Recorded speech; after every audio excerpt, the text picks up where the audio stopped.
चित्तौड़गढ़ जिले में अफीम की फसल पूरी तरह तैयार हो चुकी है। करीब 3 महीने की मेहनत के बाद किसान अब डोडो पर चीरा लगाने का काम कर रहे हैं। इसके साथ ही अफीम संग्रहण की प्रक्रिया शुरू हो गई है, जो अगले 20 से 25 दिनों तक जारी रहेगी। अप्रैल में होने वाली तौल तक फसल पर कड़ी निगरानी रखी जाएगी। बोवनी से लेकर अब तक किसानों ने दिन रात खेतों में मेहनत की है। ठंड, गर्मी और भूख प्यास की परवाह किए बिना फसल की देखभाल की गई। अब डोडो में लूनी चिरनी यानी चीरा लगाने की प्रक्रिया शुरू हो चुकी है। चीरा लगाने के बाद अगले दिन सुबह डोडो से निकली लचीली अफीम को खुरच कर एकत्र किया जाता है। गाँव में मां कालिका के पूजन के साथ इस कार्य की शुरुआत की गई, जिसे किसान शुभ मानते हैं। किसान राजन माली के अनुसार डोडो पर चीरा लगाने का काम करीब 20 से 25 दिन तक चलेगा। प्रत्येक डोडे पर 4 से 5 चीरे लगाए जाते हैं। इसके बाद रोज सुबह निकलने वाली अफीम को एकत्र किया जाता है।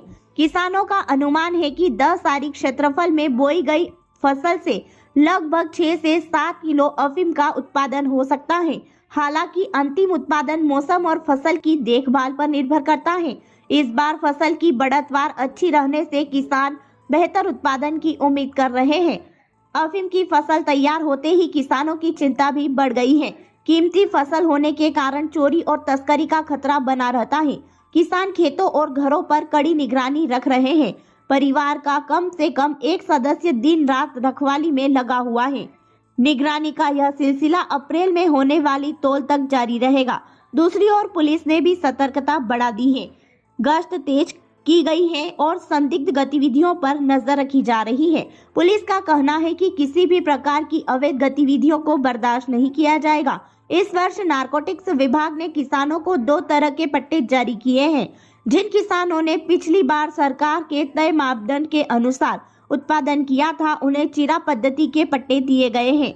वहीं जिन किसानों का उत्पादन कम रहा था या जिनके पट्टे पहले कट चुके थे और इस बार दोबारा जारी हुए हैं, उन्हें सीपीएस पद्धति के पट्टे दिए गए हैं। सीपीएस पद्धति में डोडो पर चीरा नहीं लगाया जाता।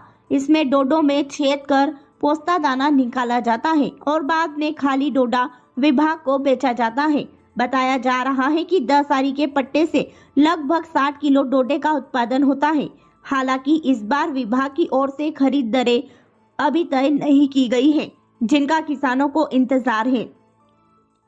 अफीम संबंधित हर प्रकार की खबरों की जानकारी के लिए देखते रहिए हमारे साथ MP7 न्यूज।